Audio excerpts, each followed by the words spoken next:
সংকট হলে আমরা আলাপ আলোচনার মধ্যে দিয়ে মীমাংসা করব। এই কথার মধ্যে কিন্তু অনেক কথা আছে, আমি এর দিকে নাই বা গেলাম।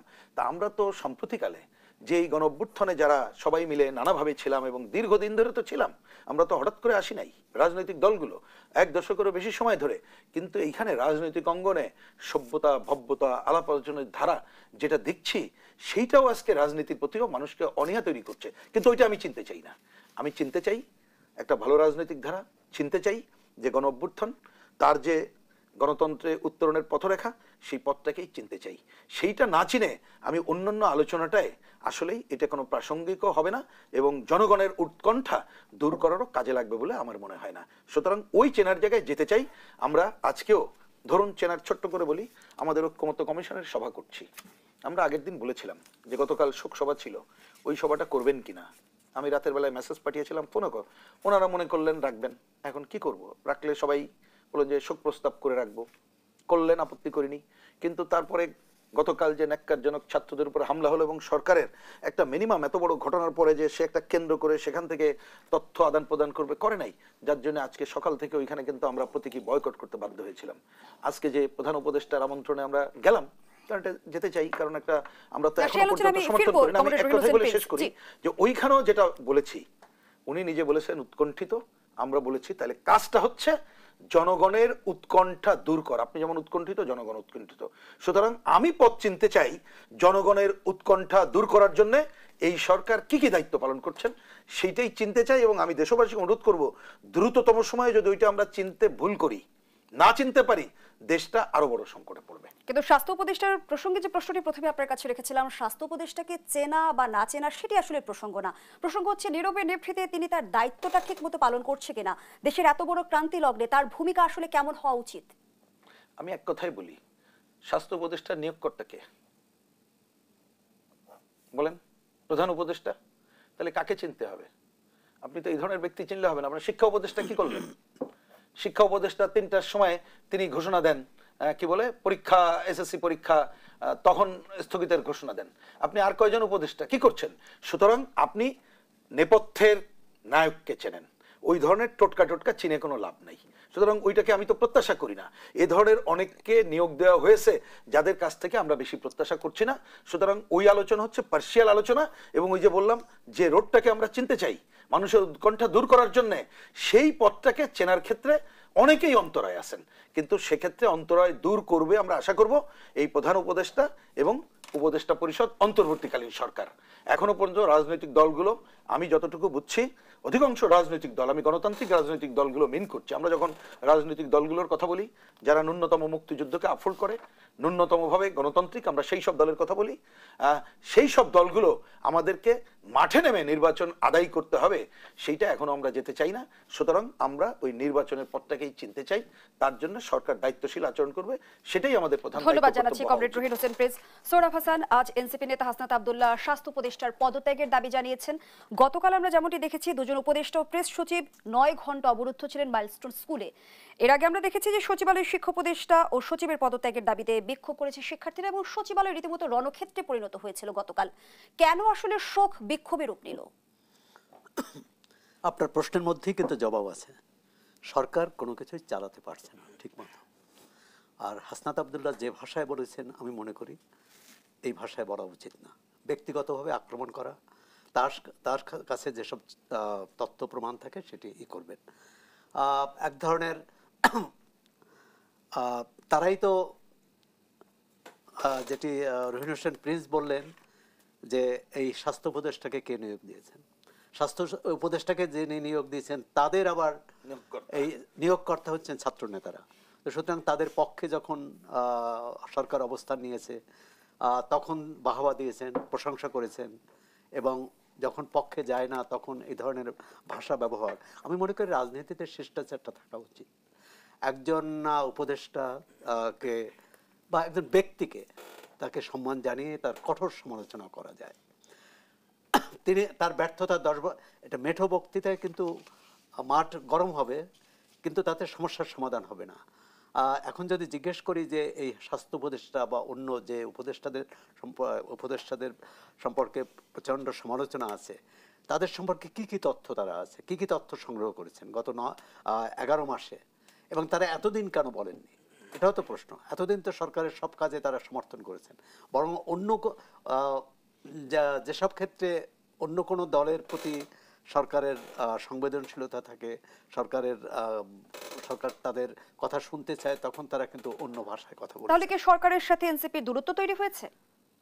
সরকারের সাথে পুরো রাজনৈতিক নেতৃত্বের দূরত্ব তৈরি হয়েছে। যে রাজনৈতিক নেতৃত্ব, যে ছাত্র নেতৃত্ব এই সরকারকে ক্ষমতায় এনেছে, সেই সবার সাথেই, এবং এই রাজনৈতিক নেতৃত্বের সাথে দূরত্ব মানে হচ্ছে জনগণের সাথে দূরত্ব, এবং সে কারণেই জনগণের মনের ভাষা সরকার বুঝতে অক্ষম, বা বুঝতে কখনো কখনো পারলেও কি করণীয় সেটি বুঝতে পারছেন না। যে কারণে আপনি মাইলস্টোন স্কুলে 9 ঘন্টা 2 উপদেষ্টার কথা বললেন, সচিবালয়ের কথা বললেন, এটা তো একটার পর একটা ঘটে যাচ্ছে। গোপালগঞ্জের ঘটনার কথা জানলাম, 2জন উপদেষ্টা গিয়েছেন, কিন্তু কোনো একজন নিহত বা আহতদের পরিবারের সাথে দেখা করেনি, সদস্যদের সাথে। এটি তো সংবেদনশীলতার পরিচয় নয়। সেখানে সন্ত্রাস হলে যারা সন্ত্রাস করেছে তাদের বিরুদ্ধে আইনানুগ ব্যবস্থা নিয়েছেও।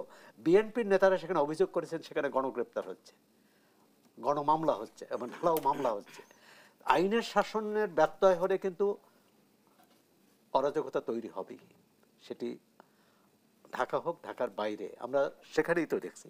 সরকার, মানুষ দেখতে চায় সরকার রাতারাতি সব সমস্যার সমাধান করতে পারবে, এটা কেউ মনে করে না। কিন্তু সরকার কতটা সংবেদনশীল শিক্ষার্থীদের প্রতি, কতটা সংবেদনশীল অন্যদের প্রতি।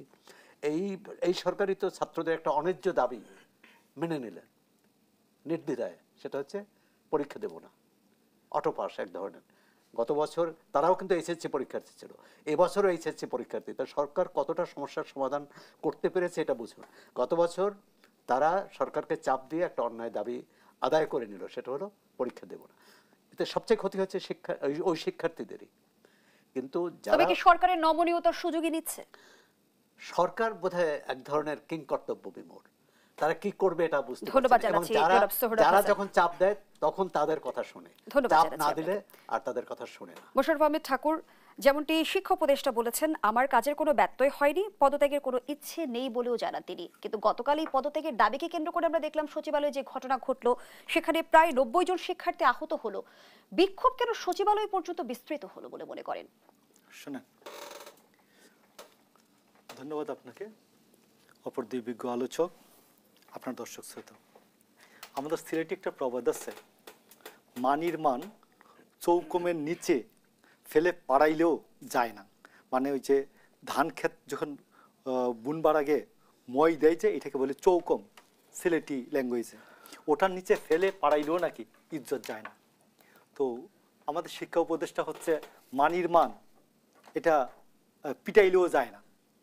তো এটা হচ্ছে এটা আমাদের দীর্ঘ সময়ের একেবারে আবহমান কালেরই একটা সংস্কৃতি, শুধু শিক্ষা উপদেষ্টাকে দোষ দিয়ে লাভ নাই। আমি আপনাকে যেটা বলি, আজকে রহিন হোসেন প্রিন্সের একটা পত্রিকায় হেডলাইন করেছে, সংকটে পড়লেই প্রধান উপদেষ্টা ডাকেন। আমার কথাটা আরেকটু ভিন্ন হলো যে নিঃশ্বাস প্রশ্বাসের জন্য অক্সিজেন যখন ফুরিয়ে যায় তখন প্রধান উপদেষ্টা সবাইকে ডাকেন। ডাকার মধ্যেও প্রক্রিয়াগত ত্রুটি আছে, তারপরেও তো তিনি ডাকেন। বুঝতে পারেন যে নিঃশ্বাস প্রশ্বাসের জন্য অক্সিজেন ফুরিয়ে আসছে। এই অক্সিজেনটা কোথা থেকে আসে? অক্সিজেনটা আসে যে রাজনৈতিক দলগুলি তাকে ক্ষমতায় আরোহণের জন্য সম্মতি দিয়েছিলেন সেখান থেকে। যারা তিনি ডিক্লেয়ার করেছিলেন তার নিয়োগকর্তা, তাদের মাধ্যমে আসছে না অক্সিজেন। এই অক্সিজেনটা যে ফুরিয়ে যাওয়ার যে সময়টা বুঝেন, এটার জন্য আমি প্রধান উপদেষ্টাকে ধন্যবাদ জানাই।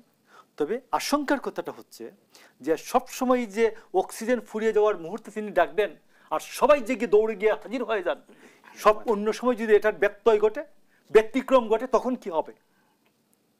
আমি আপনাকে বলি যে গোপালগঞ্জের ঘটনাটাই মাত্র 6.5 কোটি টাকা নাকি ওনার যে বাচ্চা বাহিনী, ওদেরকে উদ্ধার করার জন্য সরকারের গুলিগুলা বাবদ, অন্যান্য যে তেল, অন্যান্য সবকিছু বাবদ 6.5 কোটি টাকা খরচ হয়েছে। তো ওনার বাচ্চা বাহিনী বলেছে যে আমরা গোপালগঞ্জের ঘরে ঘরে যাব, গোপালগঞ্জের পৌর মাঠে গিয়ে এই যদি 6.5 কোটি টাকা যায় তাহলে কয় হাজার কোটি টাকা লাগবে আবার গোপালগঞ্জের ঘরে ঘরে যেতে? আমার এইটা প্রশ্ন। কোটালীপাড়া বিএনপি বলছে ওখানে গণগ্রেফতার চলছে, উনি শুনেন না? উনি তো কাউকে যে বলেন নাই যে গোপালগঞ্জে গণগ্রেফতার চলছে, এটা কি চলা উচিত কিনা? আপনারা কি বলেন? বলেন তো নাই। তো এই জন্য আমি আজকে বলছি যে ডক্টর ইউনূস টিকে আছেন রাজনৈতিক সমঝোতার একটা প্রক্রিয়ার মাধ্যমে। এই সমঝোতার প্রক্রিয়াটাতে জনগণের অংশগ্রহণ আছে এবং সাথে রাজনৈতিক দলগুলির অংশগ্রহণ আছে।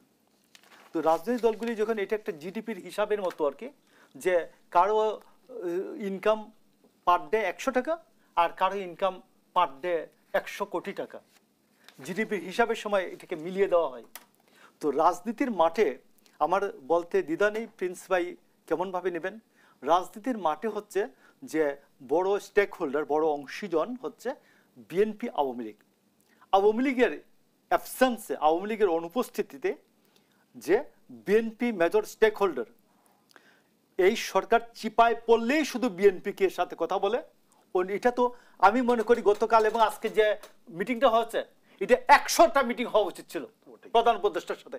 এই 1 বছরে মিনিমাম 100টা মিটিং হওয়া উচিত ছিল। তো আমি মনে করি যে গিয়েছেন সবাই, কিন্তু মনে করিয়ে দেওয়া উচিত প্রধান উপদেষ্টাকে যে আপনি যেভাবে রাষ্ট্র চালাচ্ছেন এটা চলছে না। এই সময়ের মধ্যে 28 লক্ষ লোক দারিদ্র সীমার নিচে গিয়েছে, তার মধ্যে 18 লক্ষ হচ্ছেন মহিলা, 17 লক্ষ লোক চাকরি হারিয়েছে। তো এটা কি দেশ চলছে নাকি? আর ওনার বাচ্চা বাহিনীকে প্রতিদিন নামাই দিচ্ছেন, এদের পেছনে প্রটোকল, আর্মির প্রটোকল, বিডিআর এর, বিজেপির প্রটোকল, পুলিশের প্রটোকল। What is it? এটা কি ধরনের বিষয় বাংলাদেশে চলছে?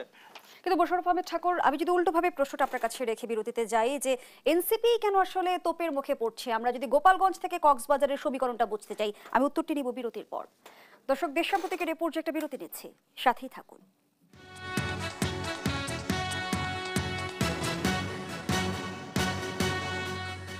আবারও আমন্ত্রণ, দেখছেন দেশ সাম্প্রতিক, নিবেদন করছে Arail angle channel and square বার। আমরা আবারও ফিরছি আলোচনায়। মোশাররফ আহমেদ ঠাকুর, যে প্রশ্নটি রেখে বিরতিতে গিয়েছিলাম, গোপালগঞ্জ থেকে কক্সবাজার এনসিপি কেন বারবার তোপের মুখে পড়ছে? প্রথম কথা হচ্ছে যে সরকার যখন কাজটা ঠিকমতো করে না তখন মানুষ সরকারকে ধরতে চায়। সরকার তো এটাকে পাওয়া যায় না, ওর যে আন্ডা বাচ্চা এটাকে ধরে। কথা বুঝতে পারছেন? তো এখানে এটা হচ্ছে একটা বড় সমস্যা যে সরকার রিয়েলি জনগণের জন্য যে কাজটা করা দরকার এক্সপেকটেশন অনুযায়ী এই কাজটা করছে না। এবং ডক্টর ইউনূসকে অনেক ক্ষেত্রে লোকজন একটু স্পেয়ার করতে চায়। তো জিকে মেরে বউকে শেখানো একটা কথা আছে না, তো এনসিপিকে চটকনা দিয়ে বুঝাতে চায় যে এই doctor Yunus, it's your position. তো এটা আমি আপনাকে বলছি